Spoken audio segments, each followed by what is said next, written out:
Hi friends, welcome to our channel my life style and cooking. First time பார்க்குறீங்கன்னா subscribe பண்ணிட்டு பாருங்கள் friends. நம்ம இன்றைக்கி கோதுமை மாவு வச்சு பட்டன் சமோசா தான் பார்க்க போகிறோம். இந்த ட்ரிக் தெரிஞ்சால் 5 நிமிஷத்தில் 50 சமோசா கூட ரொம்ப ஈஸியாக செஞ்சிடலாம். நல்லா கிறிஸ்பியாக, எண்ணெயுமே அதிகமாக குடிக்காது, ரொம்ப ரொம்ப சூப்பரான டேஸ்ட்டாக இருக்கும். வாங்க இதை எப்படி பண்ணலான்னு பார்க்கலாம். இது செய்கிறதுக்கு 250 ml கப்பில் மேலே வர ஃபுல்லாக மெஷர் பண்ணி எடுத்துருக்கிறேன். 1 கப் அளவுக்கு கோதுமை மாவு. இப்போ இதை ஒரு பாத்திரத்தில் சேர்த்துக்கலாம். இது கூடவே ஒரு 2 டேபிள் ஸ்பூன் அளவுக்கு ரவை சேர்த்துக்கலாம். ரவை சேர்க்கறதுனால நல்ல கிறிஸ்பியாக இருக்கும். அது மாதிரி ரொம்ப எண்ணெயுமே நமக்கு குடிக்காது. இது கூடவே ஒரு அரை டீஸ்பூன் போல் ஓமம் சேர்த்துருக்கிறேன். கூடவே இதுக்கு தேவையான அளவு உப்பு சேர்த்துக்கலாம். 2 டேபிள் ஸ்பூன் அளவுக்கு எண்ணெய் சேர்த்துக்கலாம். இதெல்லாம் சேர்த்ததுக்கப்புறமா தண்ணி எதுவும் சேர்க்காமல் நல்லா கலந்து எடுக்கணும். நம்ம சேர்த்துருந்த அந்த எண்ணெய் எல்லாமே நல்லா மாவோடு சேர்ந்து வரணும். இந்த மாதிரி நல்லா உதிர்த்து விட்டு கலந்து எடுத்துக்கோங்க. இந்த மாதிரி கலந்து எடுத்துகிட்டு பார்க்கும்போது கையை வச்சு பிடிச்சா பிடிப்படணும், உடைச்சா உடப்படணும். இந்த பதத்தில் மாவு இருக்கணும். உங்களுக்கு ஒருவேளை எக்ஸ்ட்ரா தேவைப்பட்டால் கூட நீங்கள் எண்ணெய் சேர்த்துட்டு இந்த பதத்துக்கு மாவை ரெடி பண்ணி எடுத்துக்கோங்க. இப்போ இதில் தண்ணி சேர்த்துக்கலாம். தண்ணி ஒரேடியாக சேர்க்காமல் கொஞ்சம் கொஞ்சமாக சேர்த்து நம்ம இதை பிசைஞ்சு எடுத்துக்கலாம். நார்மலாக நம்ம சப்பாத்தி மாவுக்கெலாம் பிசைஞ்சு எடுப்போம்ல, அது போல் பிசைஞ்சு எடுத்துக்கலாம். ரொம்ப சாஃப்டாகவும் இருக்கக்கூடாது, ரொம்ப ஹார்டாகவும் இருக்கக்கூடாது. ரொம்ப ஹார்டாக பிசைஞ்சு எடுத்தோன்னா நம்ம இதில் ரவை சேர்த்துருக்குறோம். கொஞ்சம் நேரத்தில் கொஞ்சம் கூட இது டைட்டாகி வரும். அதனால் இந்த பதத்துக்கு மாவை பிசைஞ்சு நல்லா சாஃப்டாக உருட்டி எடுத்துக்கலாம். பார்த்தா தெரியும். இப்போ இதில் கொஞ்சமாக எண்ணெய் மேலே அப்ளை பண்ணி எடுத்துக்கலாம். இந்த மாதிரி எண்ணெய் நல்லா அப்ளை பண்ணி எடுத்ததுக்கப்புறமா நம்ம இதை மூடி வச்சு தனியாக வச்சிடலாம். இப்போ நமக்கு இதுக்கு தேவையான ஸ்டஃபிங்ஸ் ரெடி பண்ணிடலாம். இது செய்கிறதுக்கு கடாயில் 1 டேபிள் ஸ்பூன் போல் எண்ணெய் சேர்த்துருக்கிறேன். எண்ணெய் நல்லா சூடாகி வந்ததுக்கப்புறமா அரை டீஸ்பூன் அளவுக்கு கடுகு, 1/4 டீஸ்பூன் அளவுக்கு ஜீரகம், 1/4 டீஸ்பூன் அளவுக்கு பெருஞ்சீரகம் சேர்த்துருக்கிறேன். இதெல்லாம் நல்லா பொரிஞ்சு வந்ததுக்கப்புறமா இது கூடவே ஓரளவு ஒரு சின்ன சைஸில் ஒரு வெங்காயம் இது போல் சின்னதாக வெட்டி சேர்த்துருக்கிறேன். வெங்காயம் ரொம்ப வதங்கணும்னு வேண்டாம், லைட்டாக ஒரு டிரான்ஸ்பரண்ட் ஆகி வரதுவரையும் வதக்கி எடுத்தாலே போதும். இது கூடவே கொஞ்சமாக கருவேப்பிலையும் சேர்த்து வதக்கி எடுத்துருக்கிறேன். வெங்காயம்லாம் இது போல் நல்லா வதங்கி வந்ததும் இது கூடவே ஒரு டேபிள் ஸ்பூன் போல் இஞ்சி பூண்டு பேஸ்ட்டு சேர்த்து நல்லா பச்சை வாசனை போகிறதுவரையும் வதக்கி எடுத்துக்கலாம். இந்த மாதிரி வதக்கி எடுத்ததும் ஃப்ளேமை சிம்மில் வச்சுட்டு இது கூடவே ஒரு அரை டீஸ்பூன் அளவுக்கு வத்தல் பொடி, 3/4 டீஸ்பூன் அளவுக்கு மல்லிப்பொடி, 1 டீஸ்பூன் அளவுக்கு சிக்கன் மசாலாவுக்கு பதிலாக கரம் மசாலா கூட கொஞ்சம் சேர்த்துக்கலாம். 1/4 டீஸ்பூன் போல் மஞ்சள் பொடி சேர்த்துருக்கிறேன். காரம்லாம் உங்களுக்கு தேவைக்கு தக்கன கொஞ்சம் கூட்டி குறைச்சி சேர்த்துக்கலாம். இப்போ இதை நல்லா சிம்மில் வச்சுட்டு கரிஞ்சிராமல் பொறுமையாக இது போல் நல்லா வதக்கி எடுத்துக்கலாம். அடுத்ததாக இது கூடவே 2 உருளைக்கிழங்கு வேக வச்சு தோல் எடுத்துகிட்டு மேஷ் பண்ணி எடுத்துருக்கிறேன். அதையும் சேர்த்துக்கலாம். கூடவே கொஞ்சமாக மல்லி இலையும் சேர்த்துருக்கிறேன். இதுக்கு தேவையான அளவு உப்பு இதெல்லாம் சேர்த்து நல்லா கலந்து எடுத்துக்கலாம்.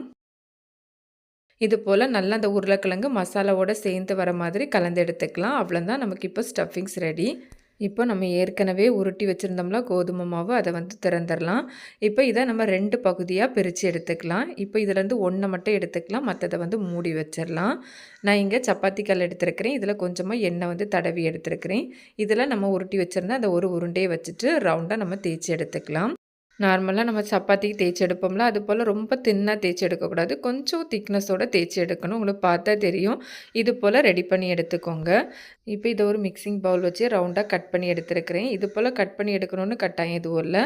இப்போ இதில் மீதி வாரதை நம்ம அடுத்ததாக உருட்டுவோம்ல, அது கூடவே சேர்த்து ரெடி பண்ணி எடுத்துக்கலாம்.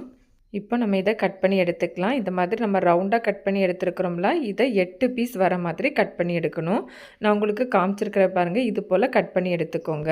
அவ்வளோதான், ரொம்ப ரொம்ப ஈஸியாக பண்ணிடலாம். நார்மலாக நம்ம உருளைக்கிழங்கு சமோசா பண்ணுறத விட இது ரொம்ப ரொம்ப ஈஸி தான். ஒன்று செஞ்சிட்டோம் அப்படின்னா ரொம்ப ஈஸியாக 5 நிமிஷத்தில் 50 கூட அசால்ட்டாக செஞ்சிடலாம். இப்போ இதில் நம்ம ஏற்கனவே ரெடி பண்ணி வச்சுருக்கிற ஸ்டஃபிங்ஸை எடுத்து வச்சுருக்கிறேன்.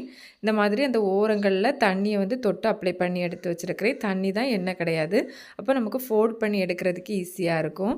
இப்போ நான் உங்களுக்கு காமிக்கிறேன் எப்படி ஃபோல்ட் பண்ணி எடுக்கணும்னு. இந்த மாதிரி 2 ஓரங்களையும் சேர்த்து இது போல் ப்ரெஸ் பண்ணி எடுக்கணும். உங்களுக்கு பார்த்தா தெரியும். நம்ம தண்ணி அப்ளை பண்ணுறதுனால இந்த மாதிரி லைட்டாக ப்ரெஸ் பண்ணாலே ஈஸியாக ஒட்டிடும். இப்போ அடுத்த விளிம்பை இது போல் எடுத்துட்டு இந்த மாதிரி நம்ம ஏற்கனவே ப்ரெஸ் பண்ணி வச்சுருக்கோம்ல, அது கூடவே சேர்த்து இந்த மாதிரி ப்ரெஸ் பண்ணி எடுத்துக்கோங்க. அவ்வளோதான். அடுத்ததா இந்த மாதிரி 2 சைட்லேயும் நம்ம ப்ரெஸ் பண்ணி எடுக்கணும். உங்களுக்கு பார்த்தா தெரியும். அந்த ஸ்டஃபிங்ஸ்லாம் வெளியே வராமல் இந்த மாதிரி உள்ளே வச்சுட்டு நம்ம இந்த மாதிரி ரெடி பண்ணி எடுக்கணும். இல்லைன்னா நம்ம எண்ணெயில் போட்டு ஃப்ரை பண்ணும்போது ஸ்டஃபிங்ஸ்லாம் வெளியே வந்துடும் அந்த எண்ணெயில். அதனால் இதை மட்டும் கவனமாக பார்த்துக்கோங்க. ஃபஸ்ட்டு நீங்கள் ரெடி பண்ணுறீங்கன்னா ஸ்டஃபிங்ஸ் கொஞ்சம் குறைவான அளவே வச்சு ரெடி பண்ணிக்கோங்க. அவ்வளோதான். ரொம்ப ஈஸியான ஒரு மினி சமோசா. டக்குன்னு உங்களுக்கு மெதுவாக செஞ்சு காமிச்சிருக்கிறேன். ஒன்று செஞ்சிட்டோன்னா அடுத்தடுத்து ரொம்ப ஈஸியாகவே செஞ்சிடலாம். ரொம்ப ஈஸியான ஒரு மெத்தட் இது. இது போலவே மீதி இருக்கிற எல்லாத்தையுமே நம்ம ரெடி பண்ணி எடுத்துக்கலாம். இது போல் நிறைய வெரைட்டியான ஸ்நாக்ஸ் ரெசிபிலாம் நம்ம சேனலில் இருக்குது. லிங்க் என் ஸ்க்ரீன் ஐகார்ட்லலாம் கொடுத்துருக்கிறேன். சேனலையும் விசிட் பண்ணி பாருங்கள். கண்டிப்பாக உங்களுக்கு யூஸ்ஃபுல்லாக இருக்கும். அவ்வளோதான் ஃப்ரெண்ட்ஸ். நான் இப்போ எல்லாத்தையுமே ரெடி பண்ணி எடுத்துருக்கிறேன். இப்போ நம்ம இதை ஃப்ரை பண்ணி எடுத்துக்கலாம். ஃப்ரை பண்ணுறதுக்கு கடாயில் எண்ணெய் எடுத்துருக்கிறேன். எண்ணெய் ரொம்ப ஹை ஃப்ளேமில் இருக்கக்கூடாது, மீடியம் ஃப்ளேமில் வச்சு ஃப்ரை பண்ணி எடுத்துக்கணும். இப்போ நம்ம இதில் ரெடி பண்ணியிருக்கிற சமோசாவை சேர்த்துக்கலாம். நம்ம எடுத்துருக்கிற கடாயோட சைஸுக்கு தக்கன நம்ம சேர்த்து ஃப்ரை பண்ணி எடுத்துக்கலாம். இந்த சமோசா எண்ணெயுமே அதிகமாக குடிக்காது. நம்ம கோதுமை மாவு வச்சு தான் செஞ்சுருக்குறோம். ஆனால் டேஸ்ட் ரொம்பவே நல்லாயிருக்கும். நல்லா 2 பக்கமும் திருப்பி மாற்றி போட்டு நம்ம ஃப்ரை பண்ணி எடுக்கணும். இப்போ இது நல்லா ஃப்ரை ஆகி வந்ததும் நம்ம இதை எடுத்துடலாம். அவ்வளோதான் ஃப்ரெண்ட்ஸ். ரொம்ப ஈஸியாக கோதுமை மாவில் பண்ண ஒரு பட்டன் சமோசா. இது போலவே மீதி இருக்கிற எல்லாத்தையுமே நம்ம ஃப்ரை பண்ணி எடுத்துக்கலாம். இப்போ நான் இங்கே ஃப்ரை பண்ணி எடுத்து வச்சுருக்கிறேன். இப்போ இதிலேருந்து ஒன்று எடுத்து காமிக்கிறேன். கண்டிப்பாக நீங்களும் இந்த ரெசிப்பியை ட்ரை பண்ணி பாருங்கள். ட்ரை பண்ணி பார்த்துட்டு உங்களுக்கு எப்படி வந்ததுன்னு மறக்காமல் கமெண்ட்ஸ் பண்ணுங்கள்.